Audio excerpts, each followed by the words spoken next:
I still remember the sound of that morning. It was quiet, too quiet.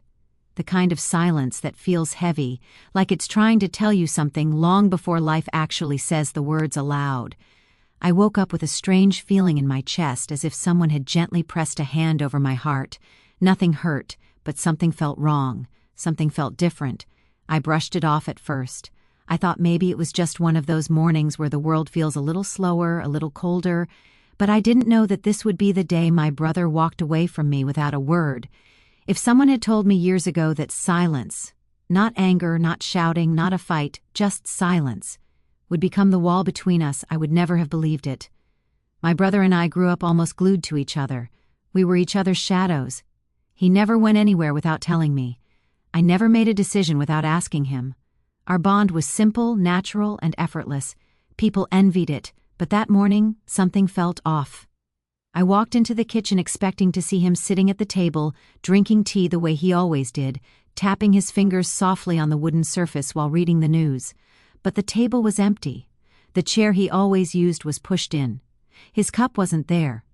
At first I smiled, thinking maybe he woke up late, or maybe he left early to run an errand. Nothing unusual, but then I saw it. The door to his room slightly open, just enough to reveal the emptiness inside. His bed was made. His suitcase was gone. His shoes weren't near the door. I stood there for a moment, breathing quietly, listening for any sign of him. A humming sound, a footstep, a soft cough. Anything, but there was nothing. The silence felt like a wave rising slowly, reaching my throat, making it hard to breathe. I whispered his name once, even though I knew he wasn't there. I didn't know yet. I didn't understand yet, not until much later. That was the day my brother chose to leave my life without saying a single word. And the story of how we reached that moment still feels like a long, slow unraveling inside my heart. If you have ever loved someone deeply, someone you never imagined losing, then maybe you will understand what follows. Maybe you will hear parts of your own story in mine.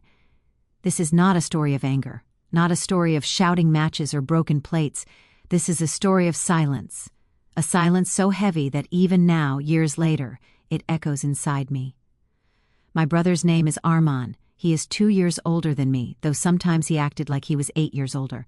I was the emotional one. He was the calm one. I cried easily. He held my hand easily. I worried about everything. He fixed everything. If you asked me what my childhood felt like, I would tell you it felt like walking with him side by side through every season of life. When we were children, he always made sure I had the bigger half of the chocolate bar, even though he pretended not to care. When kids at school teased me for being quiet, he stood beside me until they stopped. When I failed a test once and cried the whole way home, he didn't say, "Don't cry." Instead, he walked slower, matching my steps, letting me feel what I felt. That was the kind of brother he was. Our mother used to say, "You two are like two wings of the same bird. Without one, the other cannot fly." We laughed every time she said that, but deep down it felt true.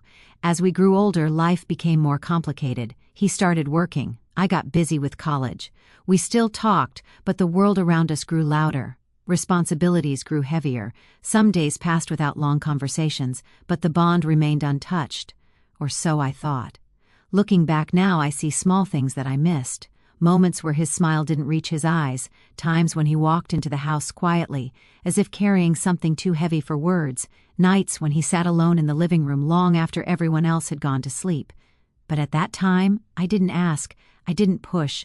I thought giving him space was the respectful thing to do. I didn't know silence can sometimes become its own kind of distance. It grows slowly, it deepens quietly, and by the time you notice it, it has already settled between two hearts. It started with small changes. Arman stopped eating dinner with us as often. He said he was tired, or busy, or not hungry. At first it seemed normal. Work can exhaust anyone. I didn't think too deeply, but small changes add up. One evening I walked into the living room and found him staring at his phone, frowning. When he noticed me, he quickly put it down and forced a smile. "You're home," he said. Something in his voice felt off, but I smiled back anyway. Another time I asked him if he wanted to watch our favorite old movie. He hesitated for a second too long before saying he had work emails to reply to. He didn't usually check work emails at night, but again I didn't ask questions. I didn't want to intrude. Weeks passed, and the emotional distance grew thicker, not in loud ways, not in dramatic ways, just in small, quiet, painful ways. He started avoiding eye contact when something was bothering him. He laughed less, spoke less, stayed out late, slept early, woke up before the rest of us. Every sign was there, but I kept telling myself, he will talk to me when he is ready. One night I asked him gently, "Is everything okay?" He smiled again, that same forced smile. "I'm fine," he said, "just tired." But he wasn't fine, and I knew it. The problem was, I didn't know how to reach him anymore. The night before he left, something happened. Something small, but sharp, like the moment a thread snaps after holding too much weight for too long. We were all sitting at dinner. I asked a simple question, something ordinary. "Will you be home this weekend? I wanted us all to clean the attic together." He didn't respond. He just kept eating. I thought he hadn't heard me, so I asked again. He looked up for a moment, then back at his plate. "I don't know," he said quietly. "I might not be around." His tone held something I couldn't place, a tiredness, a frustration, a heaviness. "Are you going somewhere?" I asked. He didn't answer. Our mother noticed the silence. She looked at him, then at me, then back at her food. Something about the atmosphere felt fragile, like one wrong word could break the whole table in half. After dinner, he stood up and left the room without waiting. I followed him to his door. "Armand," I said softly, "did I do something?" He stopped but didn't turn around. "No," he said, "you didn't." "Then why does it feel like you're slipping away from me?" He closed his eyes for a moment. I could see his shoulders rise and fall with a long breath, but he said nothing. The next morning, he was gone. No note, no message, no explanation, just an empty room, a made bed, and a silence that stretched across the house like a shadow. Days passed before I heard anything, then weeks, then months. I asked everyone, friends, relatives, co-workers, but nobody knew anything, or if they did, they didn't say. Later, much later, I learned the truth. Armand had been struggling quietly with debt, job pressure, and a relationship that had ended badly. He felt like a failure. He felt like he had disappointed us. He felt ashamed. He didn't want me to see him that way. He didn't want to burden me. He didn't want me to worry or try to fix things. So instead of opening up, he walked away. Not because he stopped loving me, but because he thought disappearing was easier than explaining his pain. When I finally read the message he sent months later with trembling hands and tearful eyes, it said, "I'm sorry, I didn't know how to talk about what I was going through. I didn't want you to see me falling apart." I cried for a long time.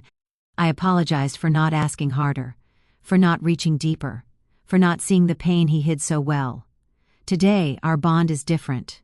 Not perfect, not effortless, but real, honest, stronger in a quieter way. And now, when I think about the day he walked away, I no longer feel anger or confusion. I feel understanding. Sometimes, the people we love the most are the ones who hide their pain the deepest. Sometimes silence is not distance. It is fear. Fear of breaking, fear of disappointing, fear of being seen at their weakest. If there is a lesson in my story, it is this: hold your loved ones close. Even when they are silent, especially when they are silent, ask gently, stay present, love them through the quiet moments, because sometimes the quietest goodbyes hurt the most, and the quietest reunions heal the deepest wounds. When my brother and I finally sat together again after all those lonely months, something felt different in the air. It wasn't uncomfortable, it wasn't tense, it was fragile, like two people learning how to speak again after forgetting the sound of each other's voices. We sat on the old sofa in the living room, the one with the slightly torn fabric near the corner. It had always been the place where we shared our lives, our jokes, our secrets, our plans. Now it became the place where we tried to rebuild what silence had taken from us. He kept his eyes lowered for a long time. I could tell he was gathering his thoughts, pulling together pieces of words that had been scattered inside him for too long. His hands trembled slightly, resting on his knees. When he finally spoke, his voice was soft, almost uncertain. "I didn't leave because of you," he said. I nodded. I already knew that. But hearing it from him mattered more than I expected. "I wasn't angry," he continued. "I was ashamed." The word hung in the air like dust floating in late afternoon sunlight. Heavy, slow, honest. I waited. I didn't rush him. I wanted him to feel safe to speak, even if it took the whole night. He took a long breath before continuing. "I lost myself," he said. "Everything was falling apart, and I didn't want you to see how badly I was breaking. You've always looked at me like I'm someone strong, someone reliable. I didn't want to be a disappointment." Hearing that felt like a quiet ache spreading through my chest. I had never seen him as anything but human, someone capable of hurting, failing, struggling, but he didn't know that. And I saw something in his eyes I had not seen in a long time. Relief. Relief mixed with exhaustion, regret, and a quiet longing to come home again. "I'm sorry," he said, breaking into a soft, shaky exhale. "I thought leaving was easier. I thought disappearing would protect you from my problems." I shook my head gently. Leaving hurt more than the truth ever could. We both fell silent for a moment, not the heavy silence from before, but a healing silence. A silence that lets two hearts breathe slowly, side by side. After a while, he leaned back into the sofa. His shoulders relaxed.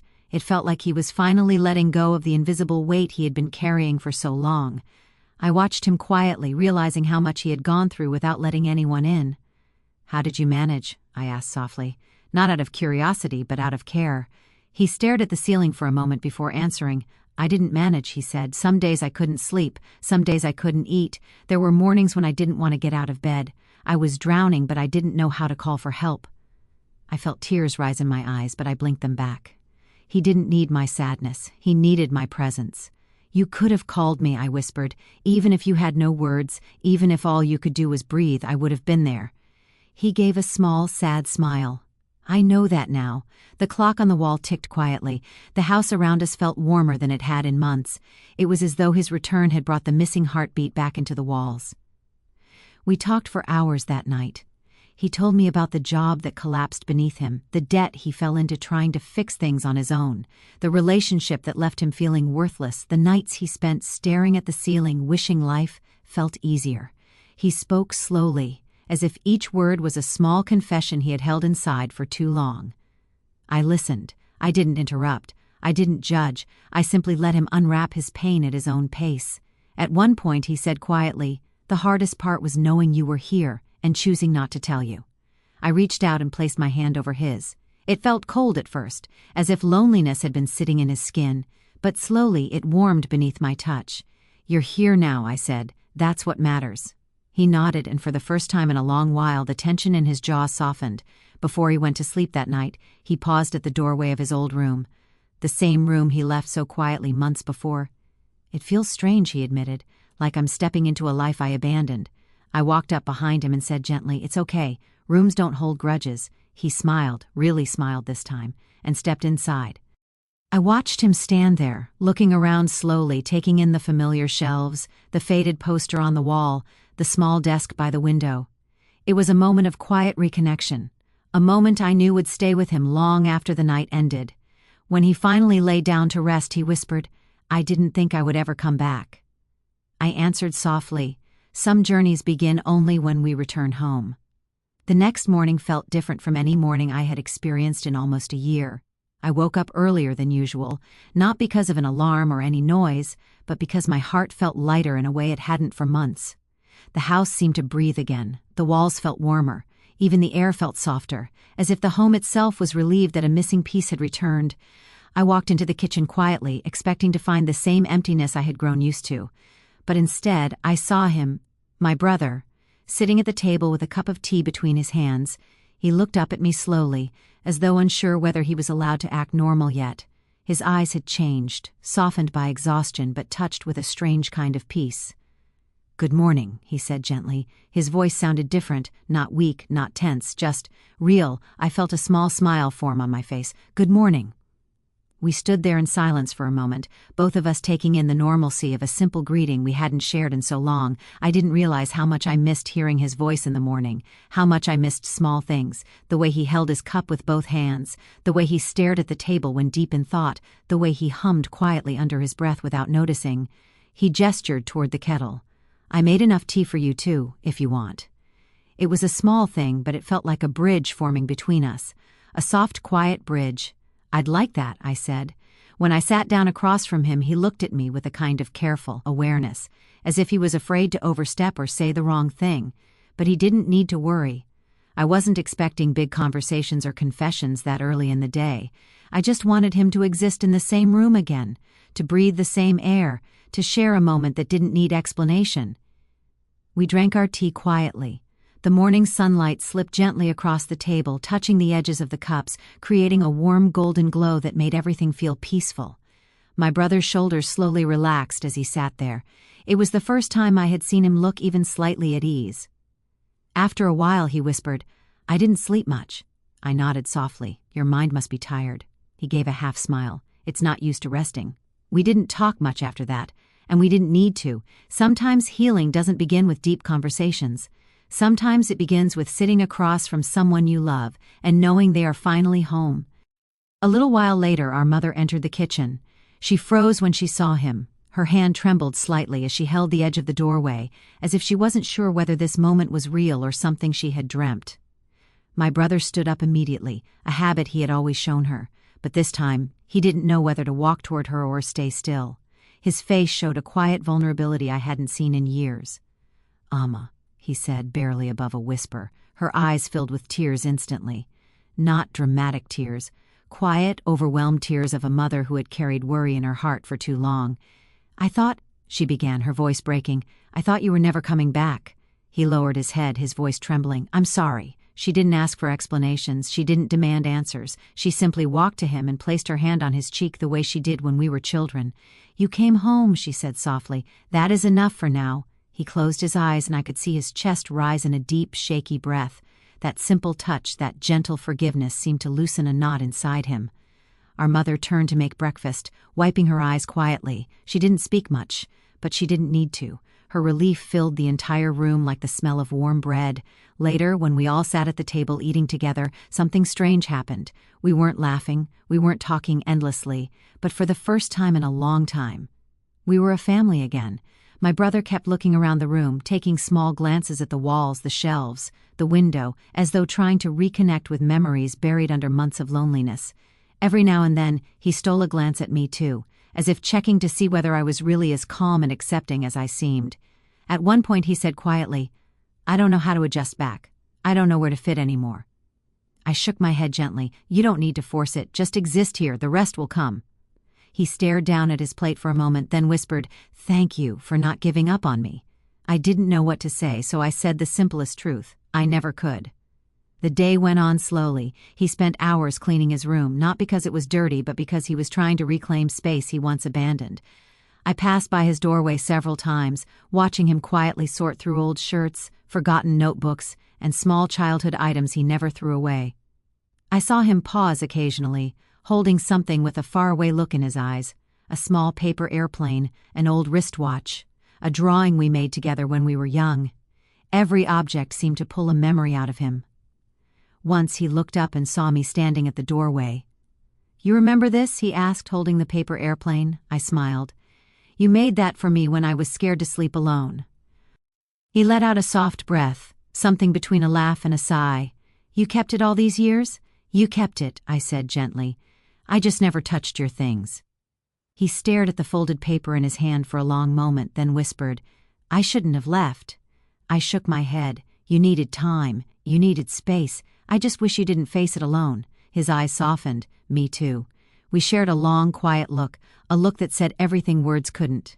That evening, the house felt different again, not fully healed, not fully whole, but warmer, softer, like a wound beginning to close. Healing doesn't come in a single day. It doesn't arrive with fireworks or long speeches.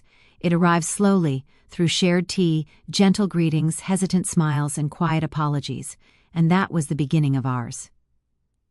That night, after our mother went to her room, and the house settled into its usual quiet, I found my brother sitting alone in the living room. The lights were dim, only the small lamp in the corner was on, casting a soft, yellow glow over the room. The television was off, the window was slightly open, and I could hear the faint sound of the wind outside brushing against the trees. He sat on the edge of the sofa, elbows resting on his knees, hands loosely clasped together. He looked like someone standing at the edge of a confession, unsure whether to jump or turn back.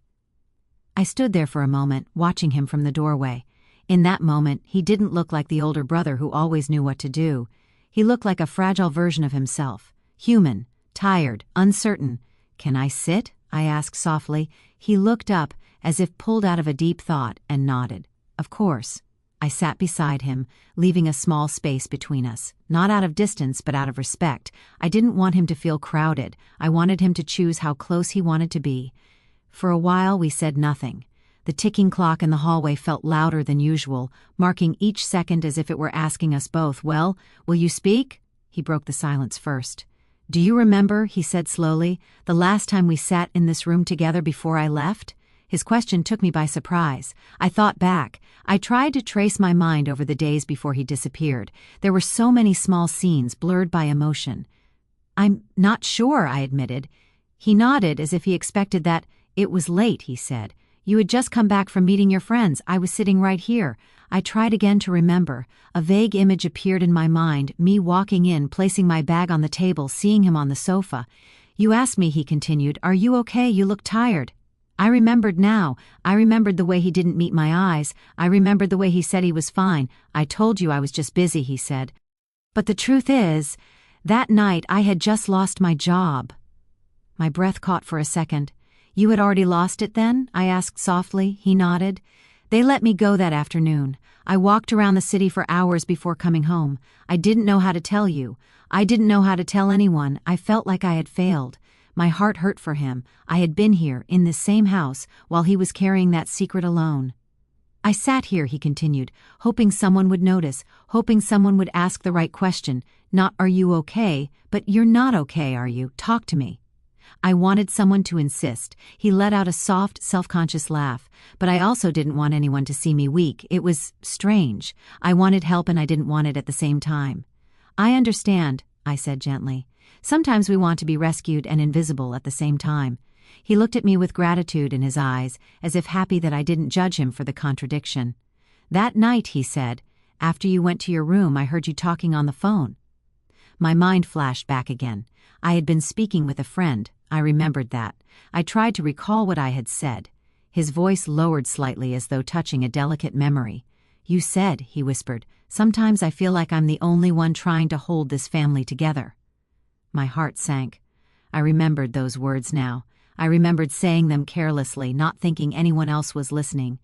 I had been exhausted and emotional. I was venting, not speaking the full truth. "That's what you heard?" I asked, my voice small. He nodded. "I don't blame you, you were tired, but when I heard that, something inside me broke. I thought, even she thinks I'm not doing enough. Even she thinks I'm not carrying my weight." I felt tears sting my eyes, but I forced myself to listen. I had just lost my job. I had no idea how I was going to pay my loans. I felt like I'd disappointed Mom. I felt like I was drowning, and then I heard the one person I loved the most say she felt alone in holding the family together. He paused. "In that moment," he said, "I decided that you would be better off without my problems, without my failures, without my presence weighing you down."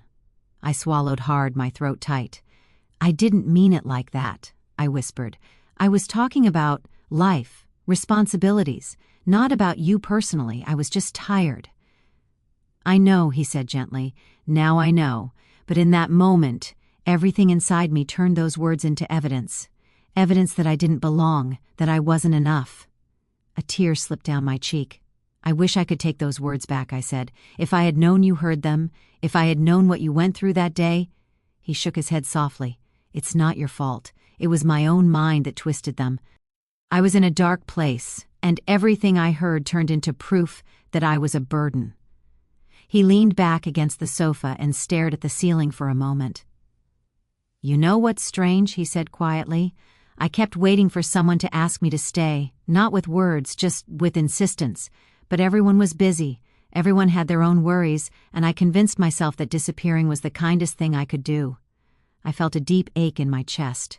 We had been living in the same house, under the same roof, eating at the same table, and yet our inner worlds had been miles apart. "I wish I had knocked on your door that night," I said. "I wish I had sat beside you and refused to accept 'I'm fine' as an answer." He turned his head and looked at me, his eyes soft but steady. "And I wish I had told you the truth, that I was scared, that I felt like a failure, that I needed you. I thought keeping my pain away from you was an act of love, but it just turned into distance." We sat in silence for a moment, letting the weight of past misunderstandings settle between us and then slowly dissolve. "Can I tell you something?" I asked softly. He nodded. "The day I found your room empty," I began, "I felt like the air had been pulled out of the house. I walked around, touching your things, calling your name even though I knew you weren't there. I kept thinking maybe you had just stepped out for a while. Maybe you'd come back in the evening. When you didn't, I blamed myself." His eyebrows drew together. "Blamed yourself? Why?" "Because," I whispered, "I thought maybe I had missed the signs. Maybe I had been too focused on my own small problems. Maybe if I had asked more, listened more, noticed more, you wouldn't have left." He shook his head gently. "You can't carry that. I walked away because I made that decision, not because you pushed me." "But I could have been your anchor," I said, my voice trembling. "Instead, you drifted alone." He reached out then and did something he hadn't done since coming back. He took my hand. His grip was firm, steady. "You have always been my anchor," he said. "Even when I wasn't here, knowing you loved me, even from a distance, is what helped me survive some nights." Tears rolled down quietly, not in a flood, but in a slow, steady way that matched the calm tone of the moment. We didn't cry loudly. We didn't break down. We simply let sadness exist beside us, gently, as if it had finally been invited to sit and rest too. After a while, he said, "Do you know what I miss the most?" I shook my head. "Your voice," he said. "The way you say my name, the way you ask, 'Did you eat?' even when I clearly did. The way you tell me about your day in too much detail. I thought leaving would protect you, but all it did was make me realize how much I needed the things I took for granted." I smiled through tears. "I missed you correcting my stories," I said. "You always said that's not how it happened, and then told it better." He chuckled softly. It was a small sound, but it lit the room. For the first time since he returned, it felt like our old rhythm was trying to return. Not perfectly, not fully, but in soft attempts. We talked about small things after that. Childhood memories, silly fights. The time we broke a vase and blamed the wind. The day we got lost on the way home and pretended it was an adventure. Every memory was like a thread connecting us back, weaving something new out of something old. At one point, the conversation slowed and we simply sat there listening to the night. "I want to do better," he said quietly. "Not just in life, but with you. I don't want to disappear again. If things get hard, I want to learn how to say, 'I'm not okay.'" I nodded. "And I want to do better too. I don't want to assume you're fine just because you're quiet. I want to ask, I want to stay. Even if you push me away, I want you to know I'm not going anywhere." We made no dramatic promises, no big speeches, just simple acknowledgments, a brother learning to be honest, a sister learning to be more present. Before we went to sleep, he stood up and stretched. "It will take time," he said, "for me to feel normal here again." "It doesn't have to be normal," I replied softly.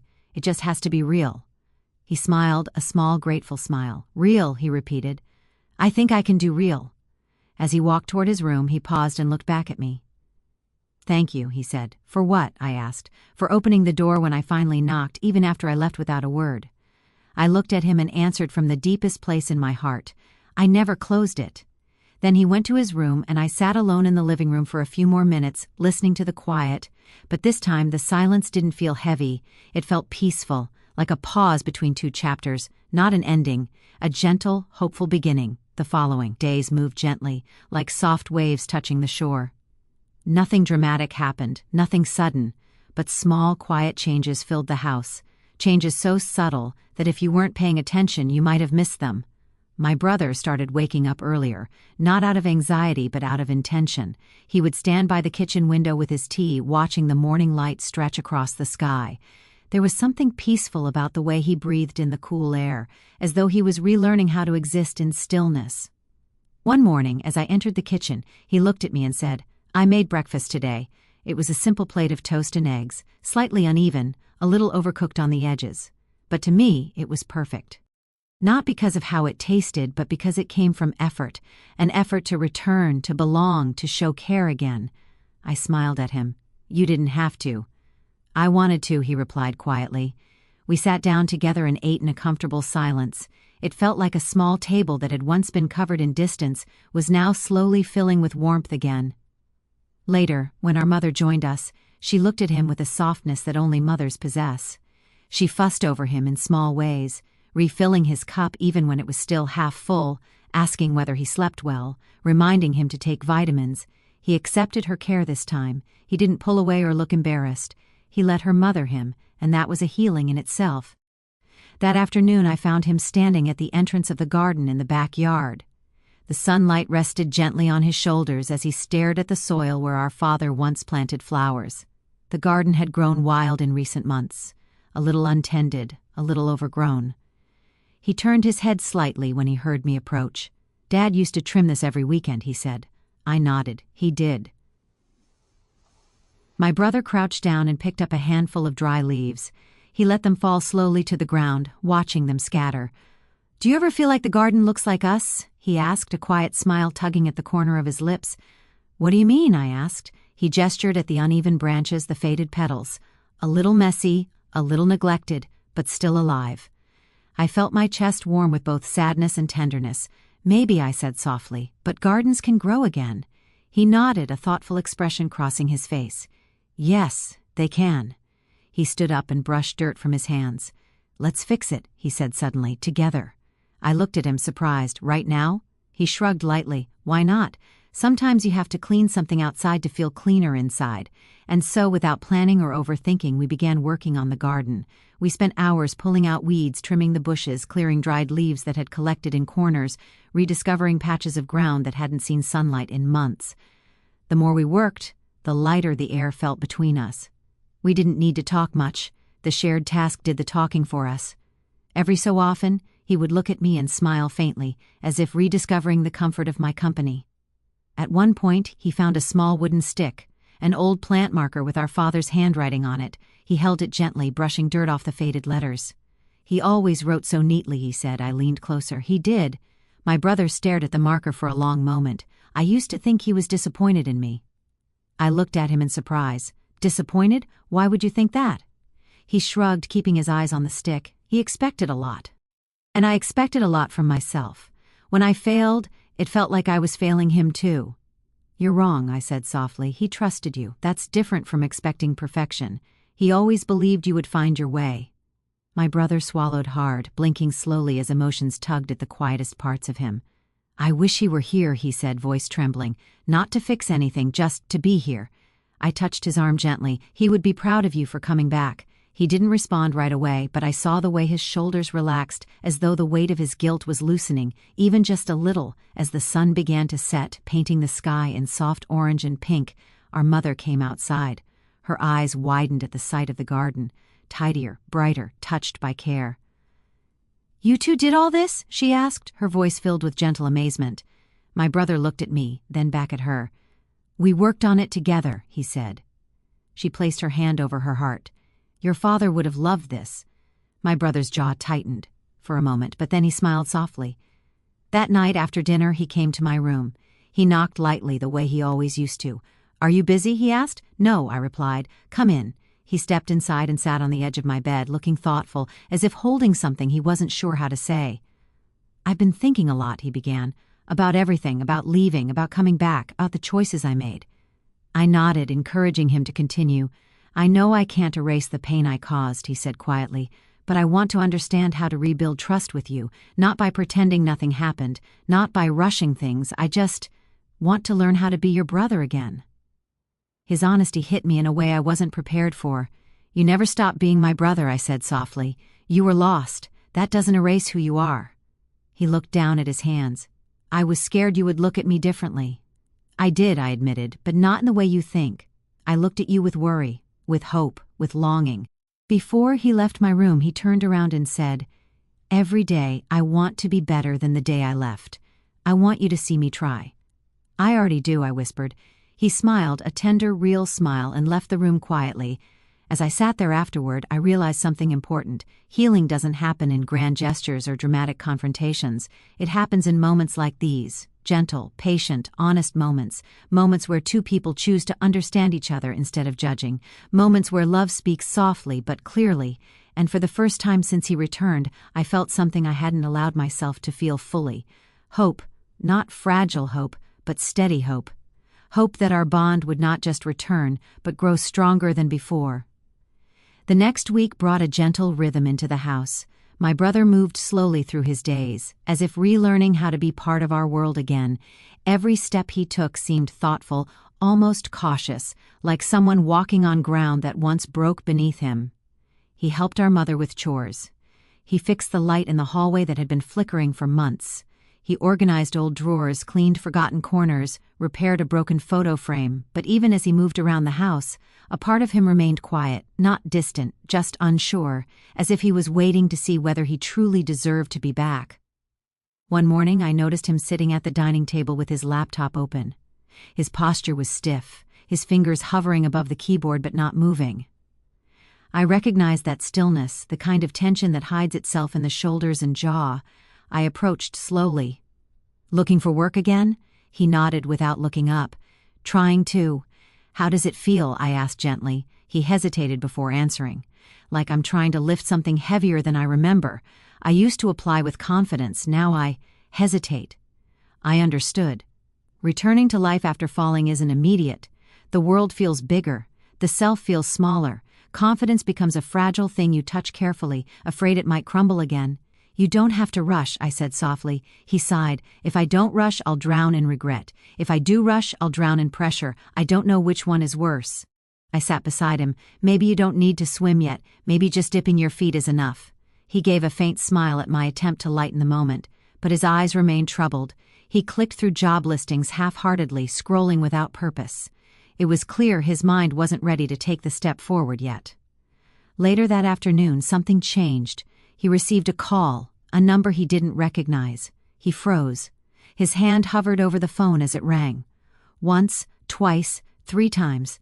Then he answered, "Hello?" I watched his face carefully. At first it was neutral, listening, processing. Then a shadow came over his features, a heaviness. His eyes drifted downward. "Yes," he said quietly, "I understand. Thank you for letting me know." He hung up, his shoulders dropped, his breath grew shallow. "What happened?" I asked. He didn't answer right away. He sat back, staring at nothing. Finally he closed his eyes and whispered, "That loan I couldn't pay off, they've sent it for recovery." My heart tightened. "Are they taking legal action?" "No," he said. "Not yet, but they will start calling regularly, visiting, asking questions." I thought I had more time. He looked at me then, and the expression on his face broke something inside me. It was the same look he had on the morning he left, lost, ashamed, small. "I'm so tired of disappointing everyone," he whispered. "Even when I try to come back, life keeps reminding me how much I messed up." I touched his arm gently. "You didn't mess up, you struggled, there's a difference." He shook his head. "It feels the same." He stood up suddenly, pacing the room. His breaths came faster, uneven. Not loud, he never expressed pain loudly, but in that quiet, restrained way that hurts even more to witness. "I shouldn't have come back," he said under his breath. My heart lurched. "Don't say that." "I brought my problems with me," he said, voice trembling. "You were doing fine, Mom was managing, now I'm here and everything is going to fall apart again." "That's not true," I said firmly. "Your presence is not a burden." He stopped pacing and gripped the back of a chair. "It feels like one. There is a kind of pain that doesn't scream, a kind of pain that speaks in whispers, a kind of pain that folds into the body quietly, almost politely, but deeply." That was the pain he carried. I walked up to him slowly. "Look at me," I said softly. He didn't, so I said again, gently but more firmly, "Armen, look at me." He finally lifted his eyes. "You don't have to solve everything today," I said. "You don't even have to solve it alone. You carry too much inside you. Secrets, debts, fear, guilt, everything you hid so well that we didn't see it. But now you're home. We carry things together here, even the heavy things." His lips parted slightly, as though he wanted to argue, but the words refused to come. His voice cracked when he spoke. "I don't know how to accept help." "You don't have to know," I said. "You just have to allow it." His eyes glistened. He swallowed hard. "I don't want to break again," he whispered. "Then lean," I replied. "Lean until you're strong enough to stand." Something inside him softened, not healed completely, not resolved entirely, but softened the way frozen earth softens when spring begins. That evening, we sat together on the back steps of the house, watching the garden we had cleaned days before. The sky slowly shifted into shades of lavender and pale blue. Without looking at me, he said, "I didn't think I would relapse into fear so quickly." "That means you're human," I said, "and fragile," he added. "And brave," I corrected. He exhaled long and shaky. "Can I tell you something I've never said to anyone?" I turned toward him. "Yes, when I left, I wasn't just running from my problems. I was running from myself. I couldn't stand the version of me I'd become. Weak, unemployed, debt-filled, heartbroken, a disappointment to myself. I thought if I disappeared long enough, maybe I could come back as someone stronger. But you came back as yourself, I said. He nodded slowly. And I'm terrified that isn't enough. I touched his shoulder gently. It's enough for me.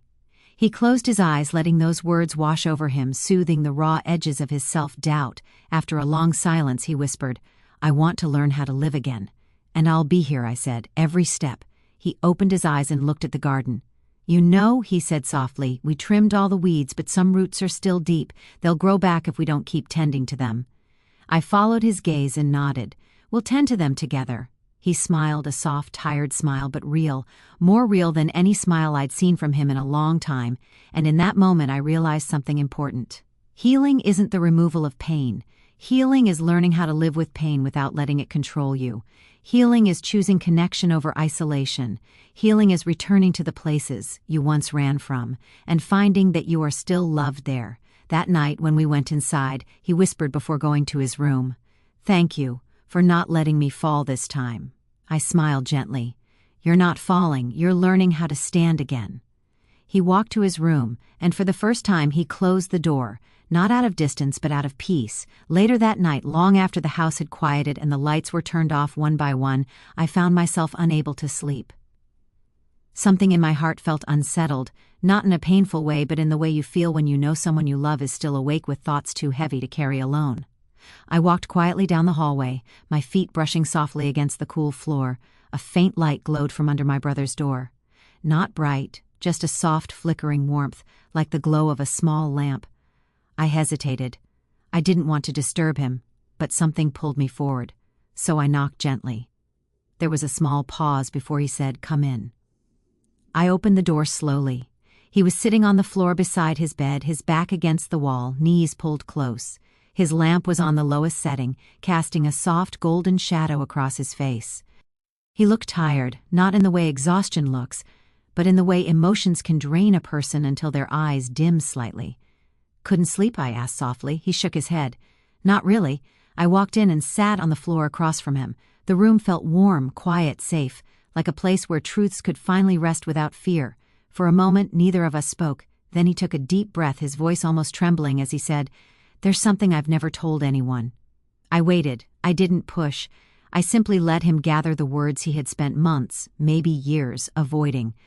I didn't just lose my job, he whispered. I lost myself. I stopped recognizing the person I saw in the mirror.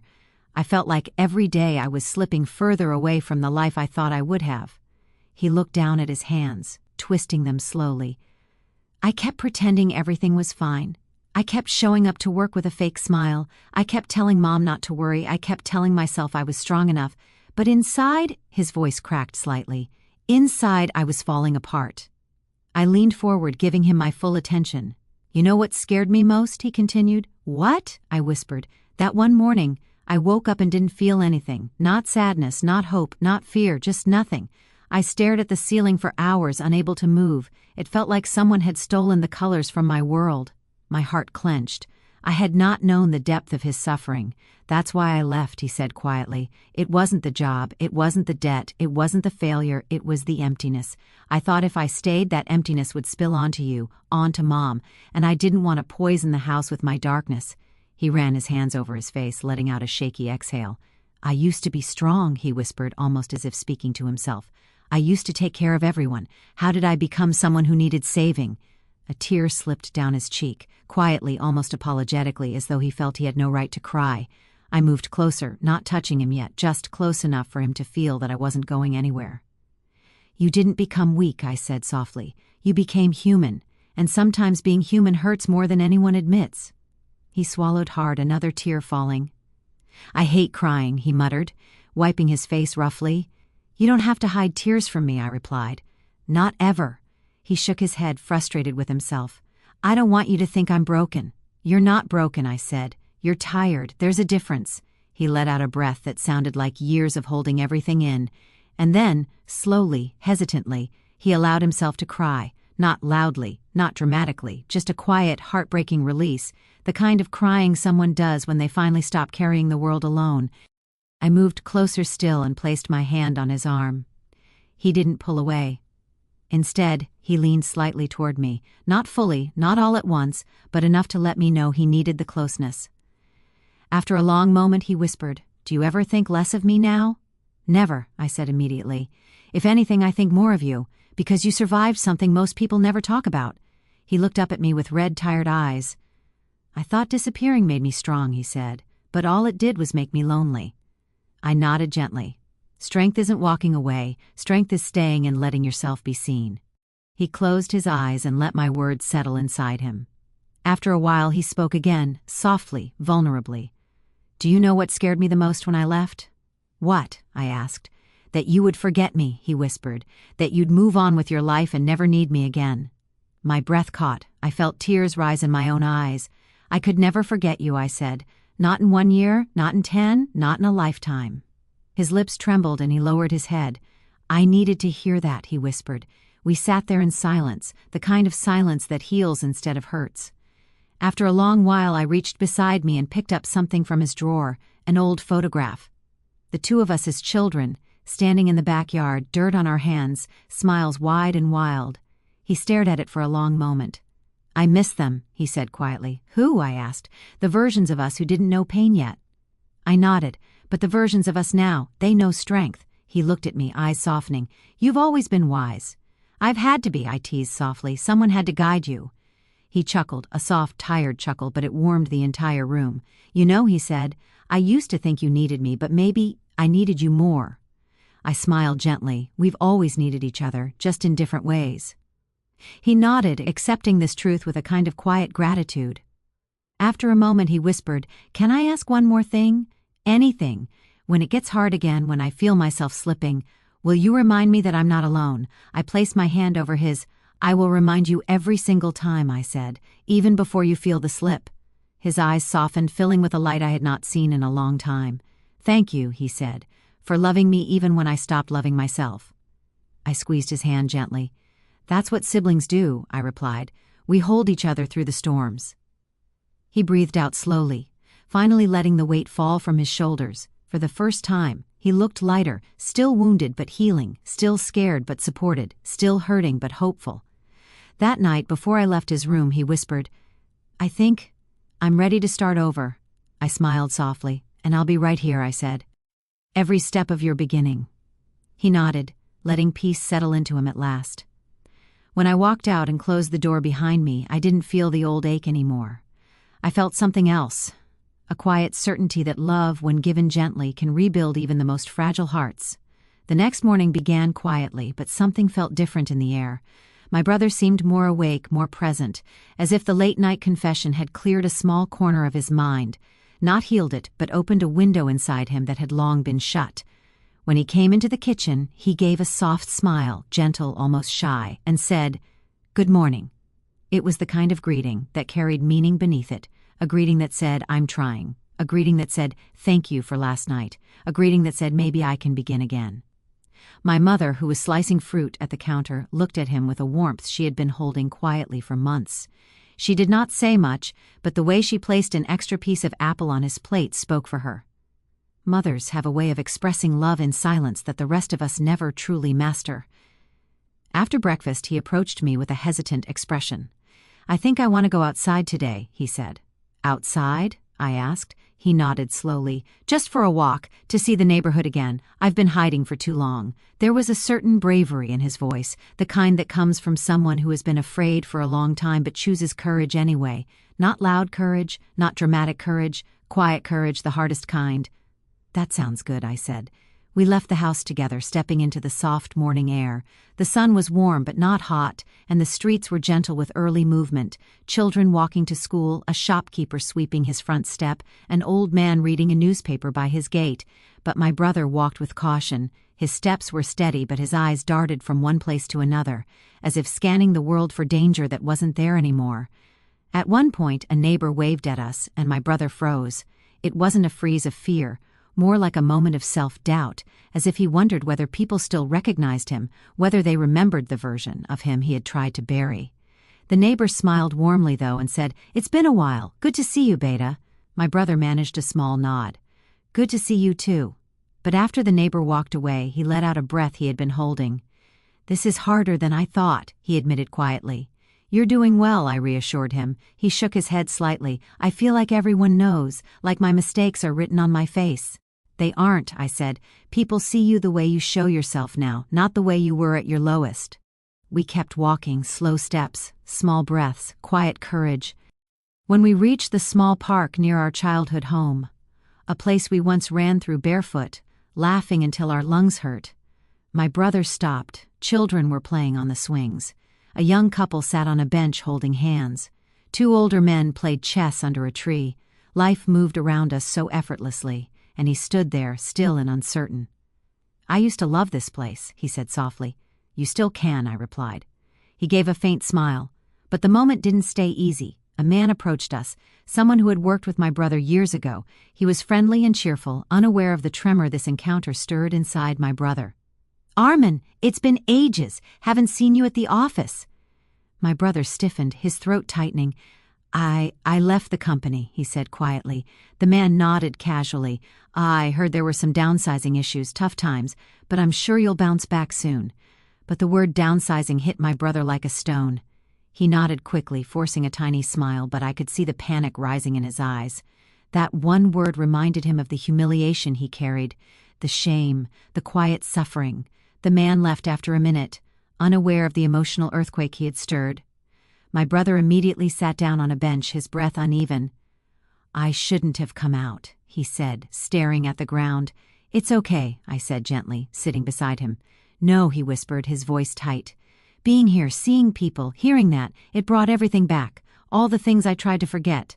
All the nights I lay awake thinking I had ruined everything." His hands trembled slightly.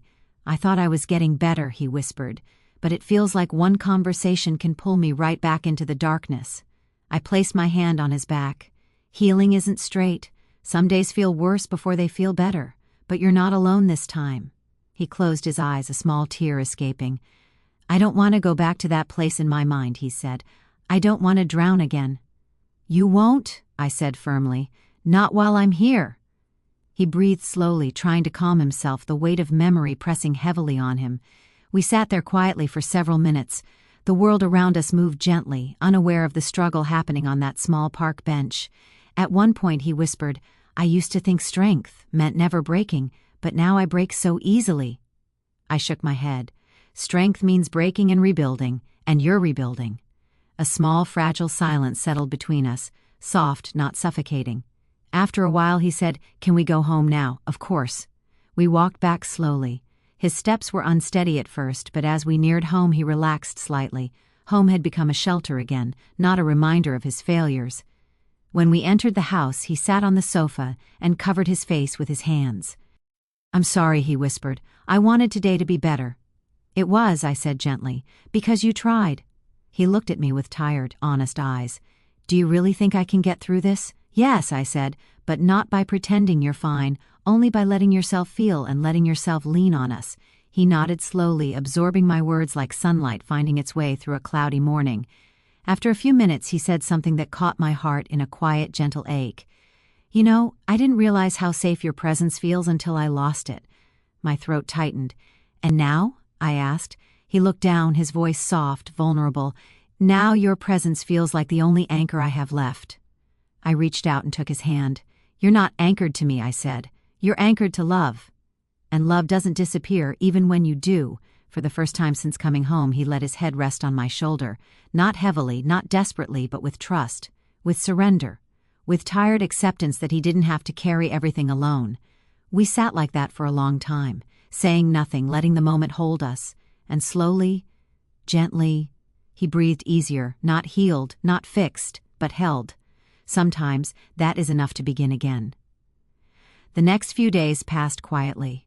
My brother stayed mostly indoors, helping with small tasks, reading sometimes, sitting in the living room with a thoughtful expression. There was a gentleness to him now, as if he was treating life like a fragile object that might break if touched too quickly. But one morning he surprised me. "I think," he said carefully, "I'm ready to try applying again." He said it like someone testing the weight of a word they hadn't used in a long time. Ready, a word that had once been easy for him. A word he used to embody. Now it trembled slightly on his tongue, but it was still there. "That's wonderful," I said, keeping my voice steady and supportive. But inside I felt a quiet ache of hope. He sat at the dining table with his laptop, his shoulders slightly tense, his jaw firm. Every few minutes he paused, staring at the screen as though trying to remember how confidence felt. He typed slowly, deleted, typed again, changed a word, erased a sentence, started over. It wasn't the resume that challenged him, it was the belief that he was worth hiring. At one point, I gently placed a cup of tea beside him. He looked up, eyes tired but grateful. "Thank you," he whispered. "You're doing great," I said. He gave a small smile, but I could see the doubt beneath it. By late afternoon he had applied to 3 positions. 3, to anyone else it might seem small. To him it was monumental. That evening he looked a little lighter, a little more hopeful. He sat with us at dinner and even joked once, just a single, quiet joke, but it felt like a warm spark in the room. But healing isn't linear, and hope is fragile, sometimes too fragile. The next morning he received an email, a rejection. He read it silently, then closed his laptop with slow, controlled movements. Too controlled. The kind of restraint that hides a storm underneath. I watched him walk to his room, watched how straight his posture was, watched how deliberately he closed the door. Not a slam, not anger, just a tight, quiet closing. The house felt heavier instantly. I waited a few minutes before going to his door. I knocked gently. "Our man?" I called softly. No answer. I waited. "Can I come in?" Still nothing. I opened the door slowly. He was sitting on the edge of his bed, elbows on his knees, hands covering his face. His shoulders rose and fell with uneven breaths, quiet but intense, the kind of breaking that happens inwardly, silently, where no one can see the pieces falling. I walked in slowly and sat beside him without saying a word. After a long moment he whispered, "I thought I could do it." "You did," I said gently. "I thought I was ready." "You were," his voice cracked. "Then why does it hurt so much?" I let out a slow breath. "Because your heart is still healing, and healed hearts bruise easily." He lowered his hands, revealing eyes filled with pain, not anger, not frustration, just deep sadness. "It was just one rejection," he said. "Just one. But it felt like a punch to everything I've been trying to rebuild." "I know," I said. "It's not the email that hurt you, it's what it reminded you of." He nodded, tears gathering. "I lost so much before, and I'm scared I'll lose again." "You're not who you were back then," I said softly. "You're stronger now." He shook his head. "I don't feel strong." "You don't have to feel strong to be strong," I replied. He looked at me, his voice trembling. "I'm scared you're believing in someone I can't become." My heart tightened. "I'm believing in someone you already are." His tears finally fell, slow, quiet ones rolling down his cheeks. He wiped them away quickly, embarrassed, but I placed my hand gently over his. "It's okay," I whispered. "Let it be hard, let it hurt, you don't need to pretend." He closed his eyes as though absorbing the permission to feel. After a long silence, he said, "I wish I could see myself the way you see me." "You will," I said. "One day. For now, let my belief be enough." He breathed in deeply, his inhale shaky, his exhale long. Then something unexpected happened. He reached for the small wooden prayer beads our father used to keep, the ones he always kept near his bed but never touched after leaving home. My brother held them gently, almost reverently, as if touching them connected him to a strength he had forgotten. He looked down at them for a moment before whispering, "I used to hold these when life felt overwhelming." I nodded. "Dad always said they helped him stay grounded." My brother turned the beads slowly in his fingers. Each movement was soft, thoughtful, almost symbolic. After a long, quiet moment, he said, "I think I want to try again. Not today, not tomorrow, but soon." "That's all you need," I said. "The willingness to try again." He nodded slowly, letting the tears dry on his cheeks. "But before I try," he whispered, "I need to believe I deserve another chance." "You do," I said, with all the conviction in my heart, "and I'll say it as many times as you need." He looked at the prayer beads again, then at me. "You know," he said softly, "when I left I took nothing with me. No clothes, no family pictures, nothing. But I did take these beads. I didn't know why at the time, but maybe a part of me was trying to hold on to who I really was." "And who is that?" I asked gently. He thought for a moment. "A man who's lost," he said quietly, "but not beyond finding." I smiled, eyes stinging. "Yes, exactly that." He took a long breath, then placed the beads on the bed between us. "Will you help me hold on until I find him again?" he asked. I took one side of the beads while he held the other, the wooden pieces warm between our hands. "Always," I whispered. We'll hold on together." The beads rested between our palms like a quiet promise. Not dramatic, not grand, just real. Two siblings holding on to the past, the present, and the hope of a better future. And in that moment, something shifted, not in a loud way, not in a sudden way, but in a deep, gentle way, a kind of shared stillness that becomes the root of healing. He wasn't healed yet, he wasn't confident yet, he wasn't whole yet, but he wasn't alone anymore. And sometimes that is the exact moment when the real rebuilding begins. That night was strangely peaceful, not because everything was solved, not because pain had vanished, but because something inside my brother had softened, just enough to let light slip through the cracks. The following morning I woke to the sound of quiet movement outside my door, soft footsteps, a slow shuffle, the faint creak of the back door opening. Curious, I slipped on my slippers and made my way toward the backyard. What I saw made me pause.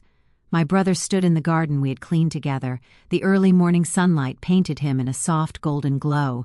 He wasn't standing idly, he was doing something deliberate, something meaningful. He had placed the wooden prayer beads, our father's beads, on the small stone bench beneath the old jasmine tree. His hands rested lightly over them, head bowed slightly. He wasn't praying, he wasn't crying, he was simply breathing. Slow, steady, intentional. As if trying to sync his heart with something greater than his fear. I didn't interrupt. I stood quietly near the doorway, watching him.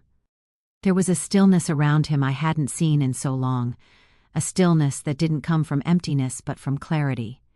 After a few minutes he sat down on the stone bench and let his fingers glide over the smooth wooden beads. Then, very slowly, he began to speak, not knowing I was there, not knowing anyone was listening. He spoke the way people speak to themselves when they're finally ready to stop running. "I forgive you," he whispered so softly I almost didn't hear it. At first I thought he was speaking about someone else, but then he continued, "I forgive you for breaking, for running, for giving up, for being scared, for hurting the people who loved you. You didn't know how to survive then, but you're trying now." "I knew you were hurting," she said, "even when you thought you were hiding it. A mother always knows."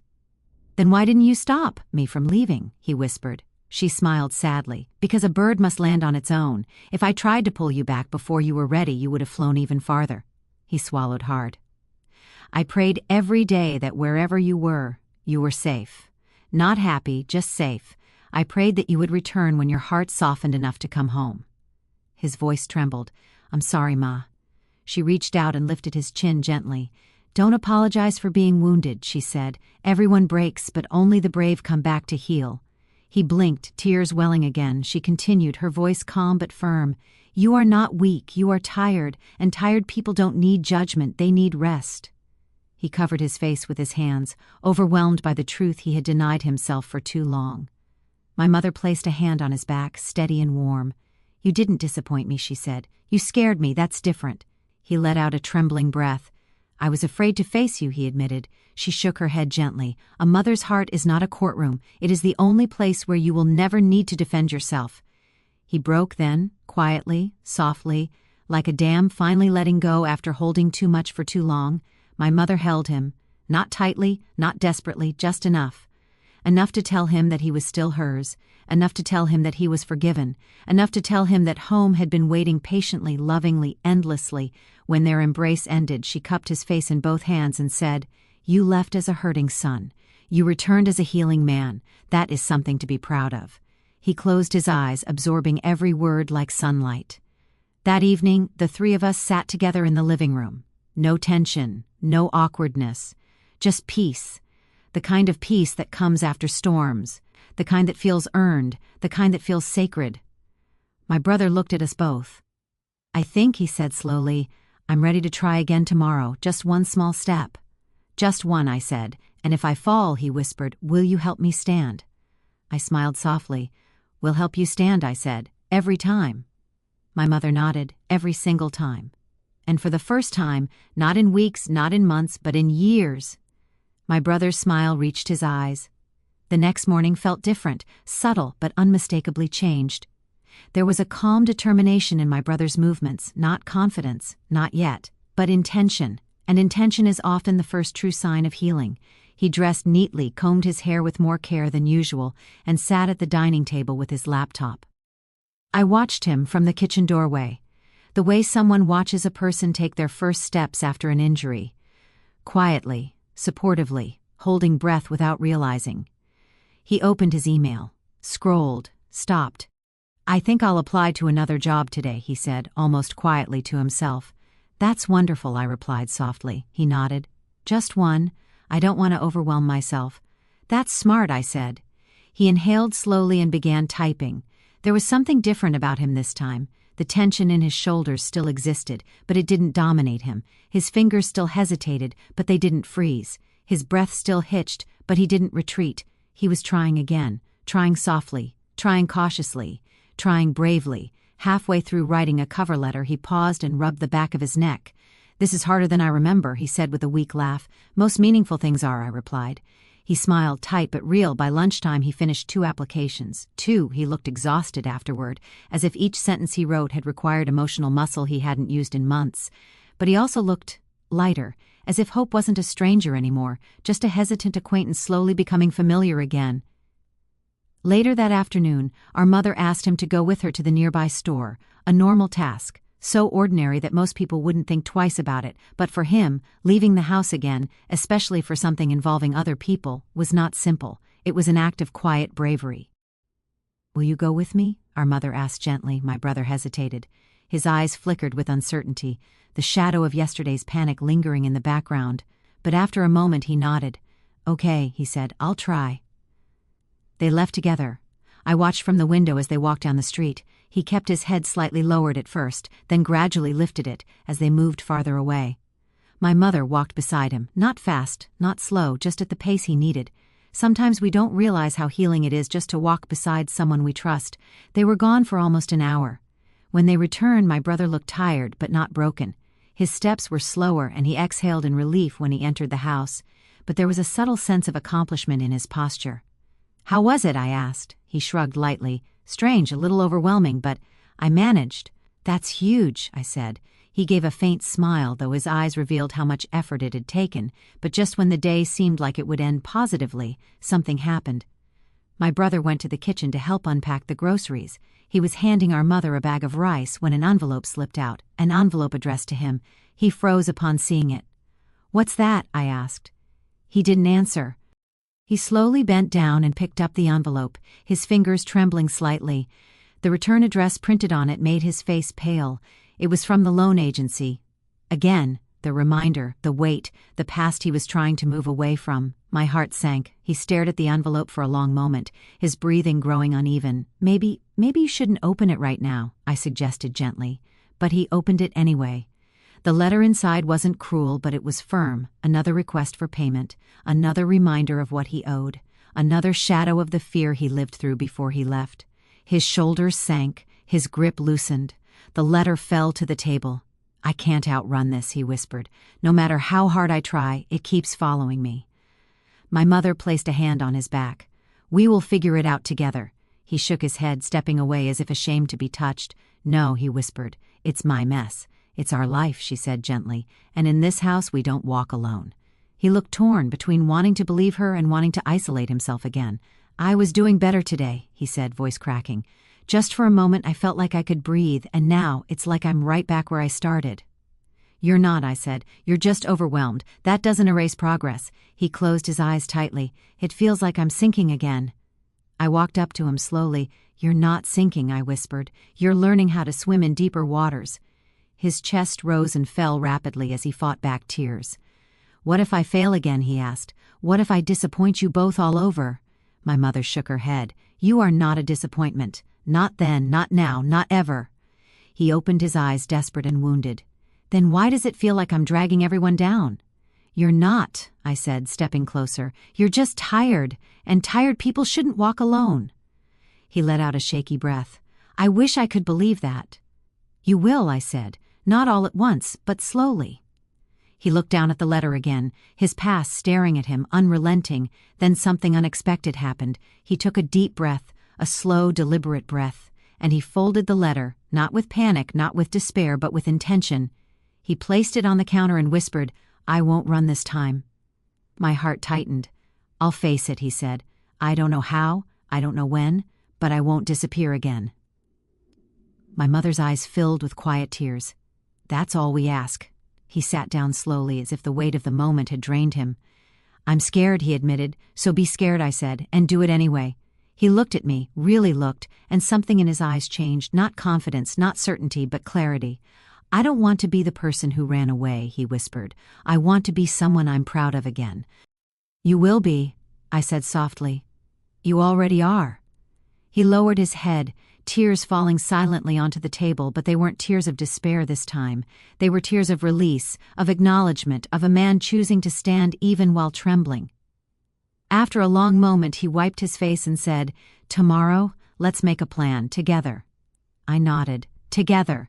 And for the first time I caught a glimpse of him, the old him, the strong him, the hopeful him, slowly returning, not fully, not perfectly, but undeniably, one step at a time, one breath at a time, one small act of courage at a time.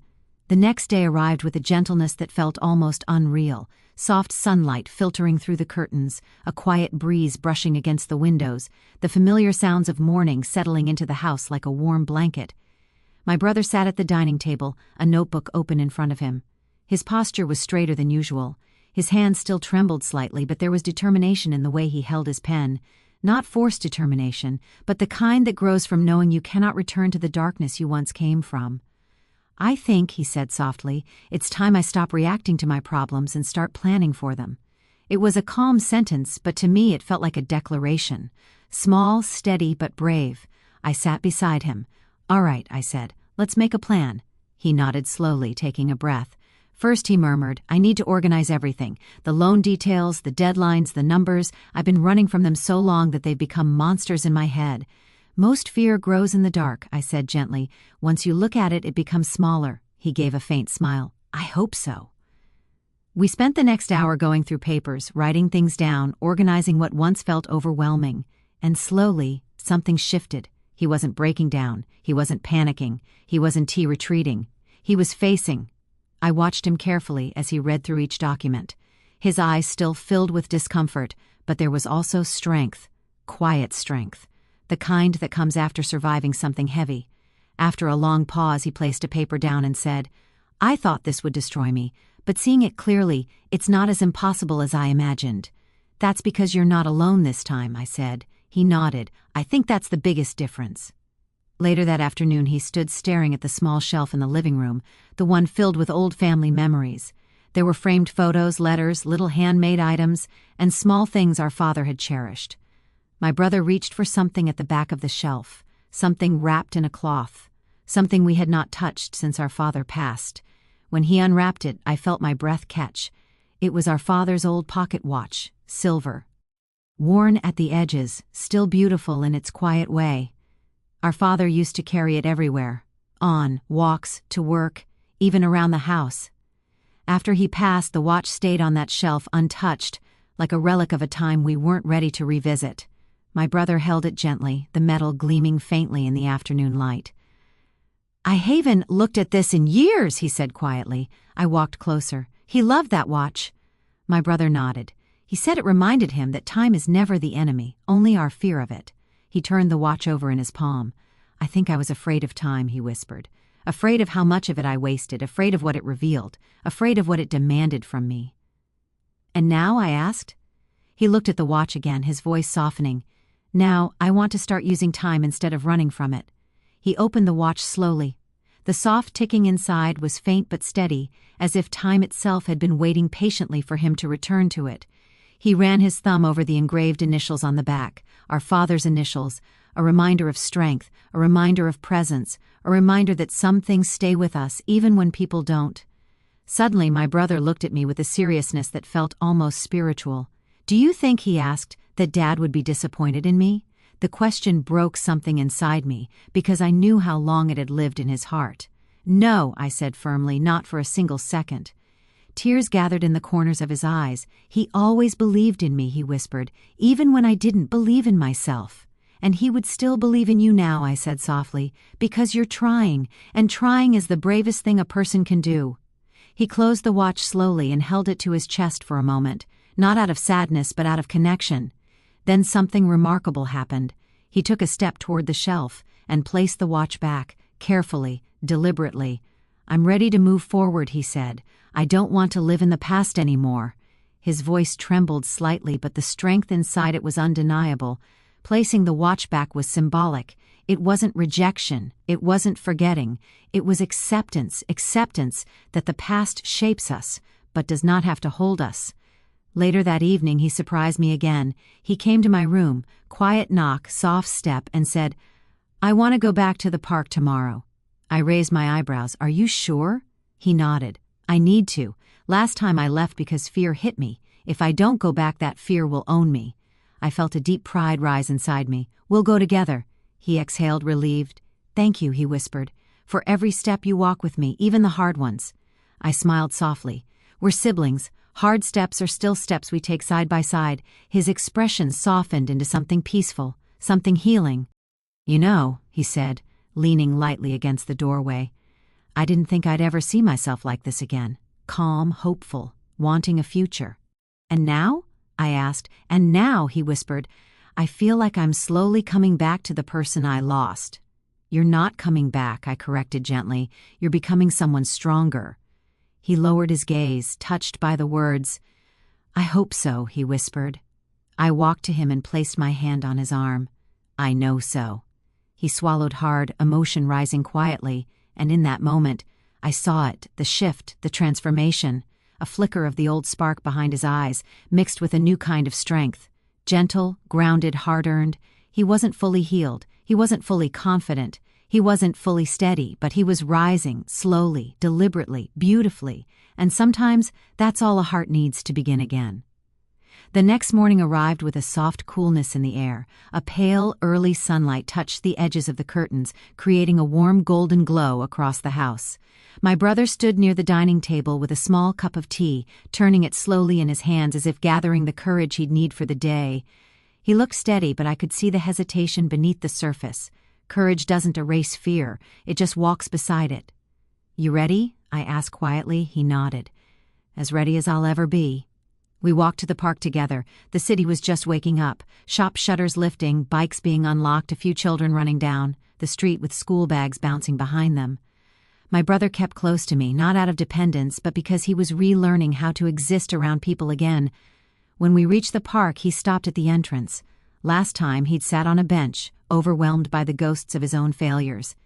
This time, the same bench was empty, sunlight touching it gently. He stared at it for a long moment. "It's strange," he whispered. "I remember how heavy this place felt, how much pain I carried that day." "And now?" I asked softly. He inhaled deeply, the morning air filling his lungs. "It feels different, not easy, but not impossible anymore." We walked in slowly. Children were already playing, laughing, shouting, calling out to each other with bright, carefree joy. A few people jogged along the path. A couple sat beneath a tree talking quietly. Life moved around us with gentle purpose. My brother watched it all with quiet intensity, as if seeing the world from a new vantage point. "Do you feel overwhelmed?" I asked. "A little," he admitted, "but not the same way as before."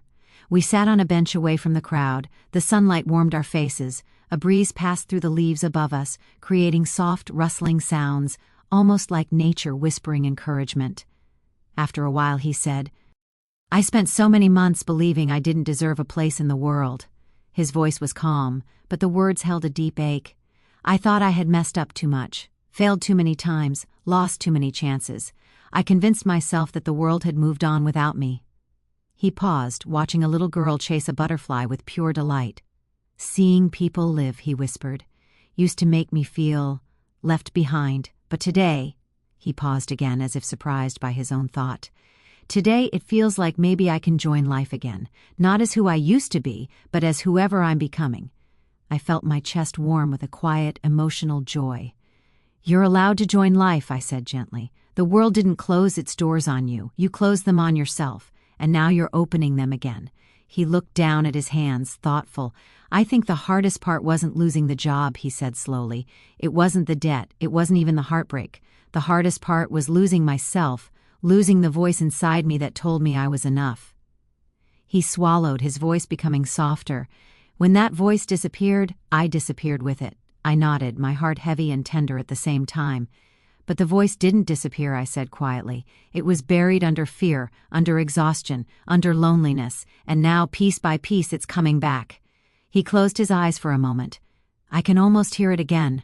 What does it say? He opened his eyes and whispered, "It says, I deserve to exist." I felt tears rise in my eyes, not sadness but a softness that comes when someone you love rediscovers themselves. We sat quietly for a long time. A few minutes later, an elderly man walked by slowly with a cane. My brother watched him with curiosity. The old man paused near a small garden bed and bent slightly to touch a blooming flower. My brother whispered almost to himself, "He moves slow, but he still moves." I turned to him. His eyes were fixed on the man, full of something gentle and warm. "I always thought healing meant becoming strong again right away," he continued.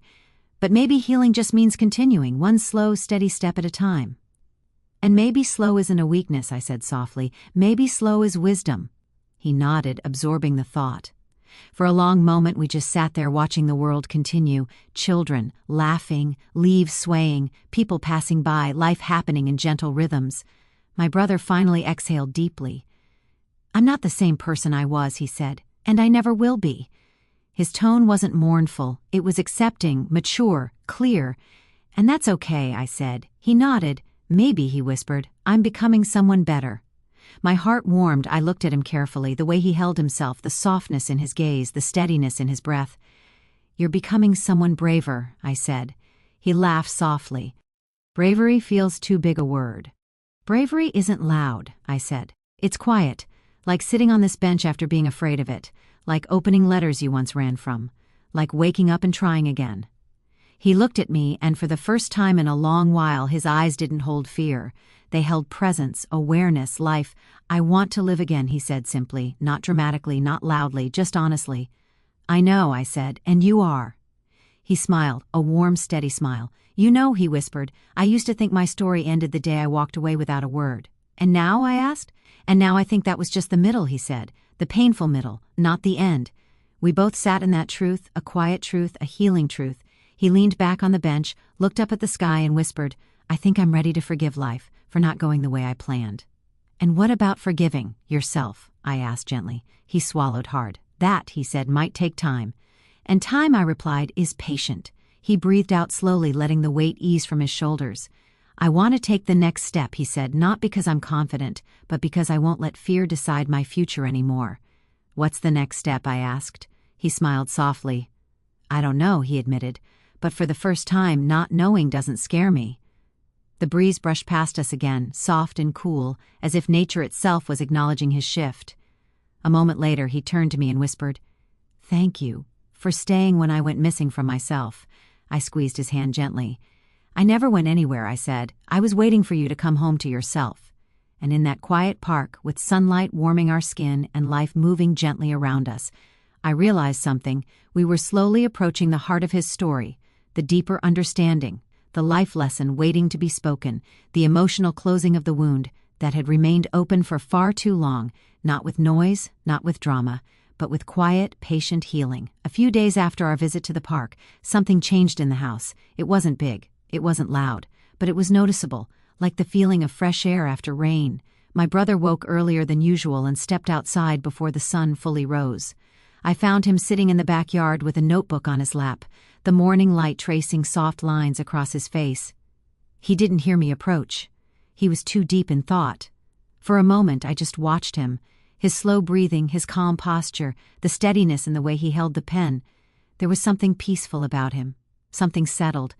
He looked like a man who had been running for a long time and finally stopped because he realized he didn't have to run anymore. When I stepped closer, he glanced up and smiled. A real smile, gentle and unforced. "Couldn't sleep?" I asked. "Actually," he said, closing his notebook softly, "I slept well. For the first time in a long time." There was relief in his voice, honest relief. We sat together watching the sky lighten slowly, the world waking up in soft colors. After a while he spoke, "You know, I've been thinking about everything, the mistakes, the fear, the silence, all the things I carried alone for so long." He paused, choosing his words with care. "I used to think healing meant becoming the person I used to be, but now I understand. I can't go back. That version of me is gone." His voice didn't tremble. It was calm, accepting. "And that's okay," he said, "because maybe the person I'm becoming is someone wiser." I nodded gently. You've grown in ways pain alone could never teach." He looked down at his hands. "All this time," he whispered, "I thought my worth came from what I could do, my job, my responsibilities, how much I provided, how strong I appeared." He shook his head softly. "But when all of that fell apart, I thought I fell apart too. I listened, my heart full." He lifted his head and looked at me with quiet clarity. "But I wasn't broken, I was just tired and lost and afraid." He exhaled long and steady. "And I didn't need fixing, I needed understanding." My chest tightened with emotion. He continued, "You didn't fix me, you didn't force me to be strong, you just stayed, you just loved me, and in that love, I found myself again." We sat in silence for a moment, letting the truth of his words settle like soft dust on sunlight. Then he opened his notebook and showed me a single sentence written in careful handwriting. "I am allowed to be human." I felt tears gather in my eyes, quiet tears, the kind that form when you witness someone finally meeting themselves, with kindness. "That's my lesson," he said softly. "The one I want to live by, the one I almost missed." He closed the notebook gently. "For years I demanded perfection from myself, and when I couldn't reach it, I punished myself for being human." He looked at me, his eyes warm and steady. "But the truth is, life isn't asking us to be perfect. Life is asking us to keep going, to show up, to try again, even with shaking hands." He placed a hand over his chest. "My heart is bruised," he said, "but it's beating, and that's enough." I swallowed hard, moved beyond words. He continued, "I think the real courage isn't in the leaving or even in the returning. The real courage is in learning to forgive yourself for not being the version of you that you once imagined." He smiled softly, a smile filled with quiet wisdom. "And maybe the real purpose of pain is to teach us how to be gentle. With others, yes, but mostly with ourselves." I reached over and squeezed his hand gently. "I'm proud of you," I whispered. He looked down, humbled. "Thank you for walking beside me, even when I didn't know how to walk beside myself." We sat there a long time, watching the sunlight grow brighter, listening to the soft morning breeze. Then he said something I will never forget, something that felt like the final stitch in a wound finally ready to close. "I used to think my story ended the day I walked away, but that was just the moment life asked me to begin differently." My heart ached in the tenderest way, he added. "And now, I think the greatest lesson I learned is this: you're allowed to fall apart, as long as you allow yourself to rise again, slowly, softly, gently, in your own time." The wind rustled the leaves above us, almost as if nature was agreeing with him. He stood then, calm, steady, grounded. For the first time, he didn't look like the frightened man who left without a word. He looked like someone who had returned not just to his home, but to himself, and that quiet homecoming of the heart was the true ending of our story. Not dramatic, not loud, just warm and real and deeply human. A reminder that healing is not a destination, but a slow, gentle journey back to who you've always been, beneath the noise of fear,